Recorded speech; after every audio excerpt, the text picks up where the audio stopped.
ආයුබෝවන් සියලු දෙනාටම. ගොඩාක් කාලෙකින් වීඩියෝ එක කරන්නේ. ගොඩාක් කාලෙකින් වීඩියෝ එකක් කරන්න බැරි වුණා. හේතුව වැඩ අධිකයි. ඒ නිසා තමයි වීඩියෝ එකක් කරන්න බැරි වුණේ. අද පොඩි වෙලාවක් ආවා. ඒ නිසා මම හිතුවා පොඩක් කතා කරන්න වැදගත් ආර්ථික සාධක කීපයක් ගැන. ඉතින් දැන් අපිට තියෙන දැනුම අපි සමාජගත කරාම ඒ දැනුමෙන් ගොඩක් අය ප්‍රයෝජනයක් ගන්නවා. මොකද කලින් අපිට කොච්චර දැනුම තිබුණත් මේක බෙදා හරින ක්‍රමයක් තිබුණේ නැහැ. දැන් සමාජ මාධ්‍යත් එක්ක ඇත්තටම අපිට තියෙන දැනුම සමාජයට දුන්නම සමාජයෙන් ඒක ප්‍රයෝජනයක් ගන්නවා. උදාහරණයක් විදිහට මම මගේ channel එක හරහා සහ පුද්ගලිකව විශාල දැනුවත් කිරීම කරනවා.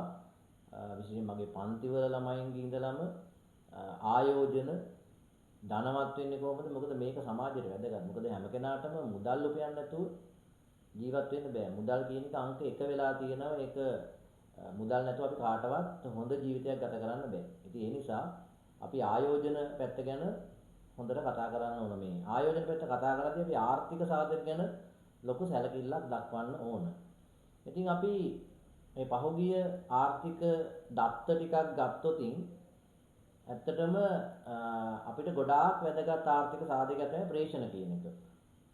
මේ ප්‍රේෂණ වලින් ශ්‍රමික ප්‍රේෂණ අපිට ගොඩක් වැදගත්. ලංකාවේ ශ්‍රමික ප්‍රේෂණ මේ අගෝස්තු දක්වා ලැබිලා තියෙනවා බිලියන 5.16ක්.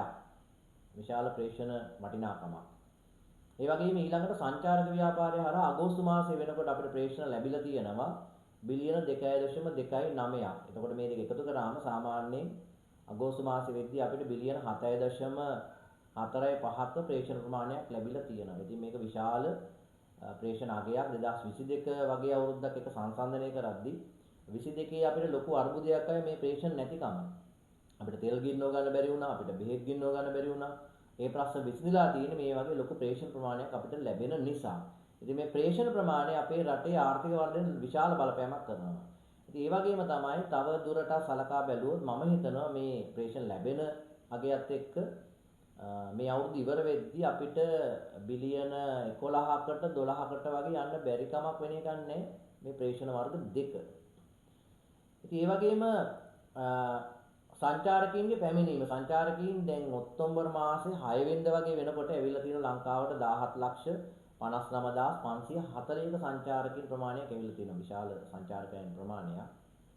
ඉදිරි මාස 3 ඇතුළත අපි බැලුවොත් අපිට උපකල්පනය කරන්න පුළුවන් මේ අවුරුද්දේ මිලියන 2.5ක ඉලක්කයට යන්න පුළුවන් වෙයි කියලා.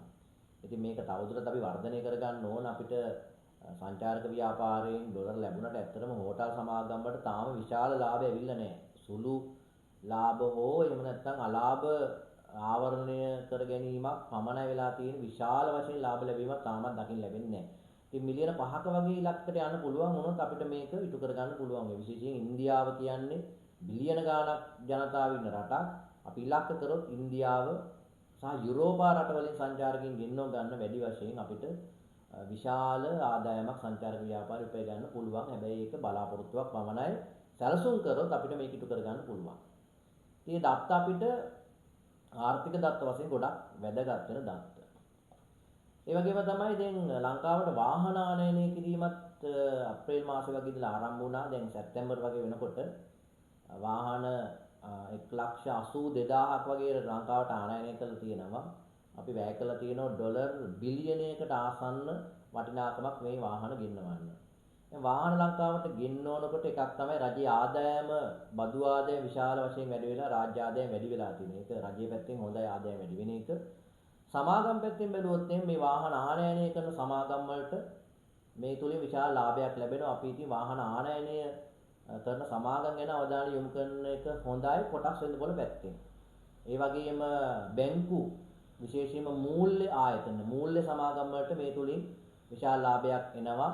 ඒ වගේම රක්ෂණ සමාගම් වලටත් අනාගතේ ලාභ වෙන්න පුළුවන් මේ වාහන ආනයනය කිරීම. ඉතින් 2026-27 වර්ෂවලත් වාහන තවදුරටත් ආනයනය කරන්න පුළුවන්. හැබැයි ක්‍රමයෙන් අඩු වෙන්න පුළුවන් මේ වාහන ආනයනය කිරීම. කොහොම වුණත් ඉදිරි අවුරුදු 2-3 බැංකු රක්ෂණ මූල්‍ය ආයතන වලට විශාල වාසියක් සහ වාහන ආනයනය කරන සමාගම් වලට විශාල වාසියක් ලැබෙන්න පුළුවන් මේ වාහන ආනයනය කිරීම තුලින්. ඒ වගේම අනිත් එක තමයි අපිට අපේ ශ්‍රේණිගත කිරීම ණය ශ්‍රේණිගත කිරීම ඉහළ ගියා. ඉතින් මේ ඉහළ යාමත් පිච් රේටින්ග්ස් ඒ වගේම S&P ආයතන අපේ ණය ශ්‍රේණිගත කිරීම ඉහළ දැම්මා. ඉහළ දැමීම ආයෝජකයින්ගේ විදේශ ආයෝජකයින්ගේ ආකර්ෂණය දිනා ගැනීමට හේතුවක් ලංකාව කෙරෙහි. ඉතින් ඒකත් අපේ ආර්ථිකය පැත්තෙන් විශාල ධනාත්මක කරුණක් විදියට සලකන්න පුළුවන්. ඉතින් ඒ වගේම කොටස් වෙළඳ පොළ තමයි හැම කෙනාම දැන් කැමතිම දේ අපි සාකච්ඡාවේදී. කොටස් වෙළඳ පොළ අද දවස වෙනකොට ඒ කියන්නේ ඔක්තෝබර් මාසේ අද 7 වෙනිදා ඔක්තෝබර් 7 කොටස් වෙළඳ පොළ මිල දර්ශකයේ සමස්ත මිල දර්ශකයේ ඒකක 22163යි. 22000 කියන සීමාව කියන්නේ මේට අවුරුද්දකට වගේ කලින් බැලුවොත් නිකන් හීනයක්. හැබැයි ඒ හීනේ සැබෑ වෙලා තියෙනවා 22000ටත් සමස්ත මිල දර්ශකයේ ගිහිල්ලා තියෙනවා. දැන් ගොඩක් අය කතා කරන්නේ මේක 23000 25000.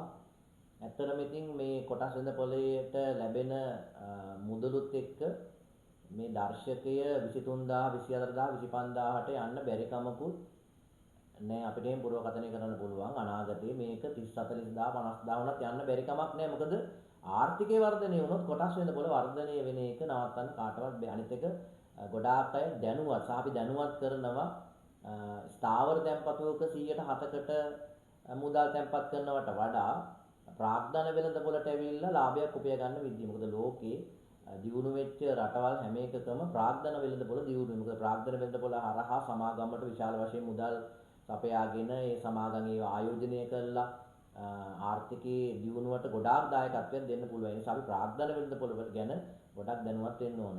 ඉතින් මේ කරුණු හැම එකක් එක්කම මට හිතන දෙයක් තමයි මේ අපිට ඉදිකිරීම ක්ෂේත්‍රයේ මම හිතනවා ටිකක් වර්ධනයක් වෙන්න ඉඩ තියෙනවා කියලා ඉදිරියේදී. ඉතින් ඉදිකිරීම ක්ෂේත්‍රයේ තියෙන සමාගම් අපිට සිමෙන්ති ඕන වෙනවා. ඒතකොට සිමෙන්ති සමාගම් ඔයගොල්ලෝ බලන්න ටෝකියෝ, ඒ වගේම ටයිල් සමාගම් royal ceramic, Lanka tile, Lanka wall tile, ඊළඟට ACL කේබල් ඔය වගේ සමාගම් වලට අනාගතේ වාසි එන්න පුළුවන්. ඉතින් ඒ වගේම දැන් මේ ඉදිකිරීම ක්ෂේත්‍රයේ අනාගතේ දියුණු වුණොත් ඔය මේ ඉදිකිරීම ක්ෂේත්‍රයේ තියෙන සමාගම් වලට තමයි විශාල වාසියක් එන්නේ. මොකද ගොඩක් වෙලාවට කොරියාවේ ගියපු කෙනෙක් නම් ඒ ශ්‍රමිකයා ලංකාවට සල්ලි ඉවනවා නම් ගෙයක් හදන්න බලනවා කොහොමත් අනිවාර්යෙන්. ඉතින් ඒවා අපි අනාගත පුරවකථනයන් කරන්න ඕනේ. ඉතින් ඒ වගේ සමාගම් වලට වාසි සැලසෙන්න පුළුවන්.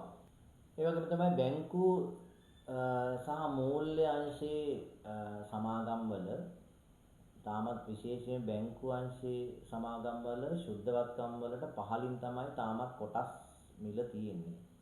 ඉතින් බැංකු ක්‍රියාකාරීත්වය වැඩි වෙනවා. මොකද ණය ලබා දීමෙන් වැඩි වෙලා තියෙන නිසා මේක බැංකු අංශ කොටස් වලටත් ඉදිරියේ ආයෝජක අවධානය යොමු වෙන්න පුළුවන්. ඉතින් මේ කරුණු ඔක්කොම ගත්තම නිතරම මම ඔයගොල්ලෝ දැනුවත් කරන්නේ ප්‍රාග්ධන වෙළඳ පොලේ ආයෝජනය කරන්න. ඔබට වරදින්නේ නැහැ. හැබැයි ඒ ආයෝජන නිසි ඇගීමකින් තොරව ඔබ කරන්න එපා. කිසිම සමාගමක කොටස් මිලදී ගන්න හෝ විකුණන්න නිර්දේශයක් නෙවෙයි. නිකන් ආර්ථිකය පිළිබඳව කොටස් වෙළඳ පොළ ගැන අපි පොඩි කතා බහක් නැත්නම් ඔබ දැනුවත් කිරීමක් විතරයි කරන්නේ. ඔබට csc.lk ගිහිල්ලා ඒකට වෙබ්සයිට් එකට ගිහිල්ලා ඔබට පුළුවන් මේ සියලු සමාගම් ගැන තොරතුරු දැනගන්න. ඉතින් ඔබ මේ හැම සමාගමකම තොරතුරු දැනගෙන දැනුවත් වෙලා තමන්ගේ ආයෝජන තීරණ ගන්න. එතකොට මේ අනාගතේ යම් බලපෑමක් වෙන්න ඉඩ තියෙන සමාගම් ගැන තමයි මම දැනුවත් කරේ. මේ සමාගම් වල කොටස් මිලදී ගන්නවත් විකුණන්නවත් මගේ නිර්දේශයක් නැහැ. මම කිව්වේ ක්ෂේත්‍රවලට අනාගතේ වාසියක් වෙන්න පුළුවන් කියලා. ඉතින් මම හිතනවා අද වීඩියෝ එකකින් ඔබට යම් දැනුමක් ලැබෙන්නේ නැති කියලා අපි තවත් මේ වගේ වැදගත් කරුණු ටිකක් ඊළඟ දවසක සාකච්ඡා කරමු.